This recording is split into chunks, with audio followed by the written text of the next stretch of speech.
600 16 2/3% மற்றும் 180 33 1/3%க்கும் இடையேயான வித்தியாசம் காண்கன்னு கேட்குறாங்க. வித்தியாசம்னா டிஃபரன்ஸ். ஃபர்ஸ்ட் 600 16 2/3%. 600 இன்னா பெருக்கல் இங்க 16 2/3 இருக்கு. அப்ப 3 × 16 48 + 2 50 வகுத்தல் இங்க 3 இன்ட்டு சதவீதத்துக்கு 100. இங்க என்ன சொல்றாங்க வித்தியாசம். அப்ப மைனஸ்.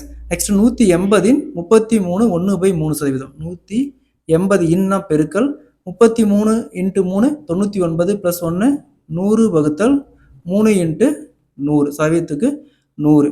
ஸோ இங்கே 00 இருக்குது. இந்த 00 அப்படியே கேன்சல் ஆயிரும். இந்த 100க்கு இந்த 100 அப்படியே கேன்சல் ஆயிரும். நெக்ஸ்ட் இங்கே 6 இருக்குது. இங்கே 3 இருக்குது. 2 6. இங்கே 2 × 50 100 மைனஸ் இங்கே 3 இருக்குது. 180 இருக்குது. கேன்சல் பண்ணால் 60. ஸோ 100 - 60 = 40.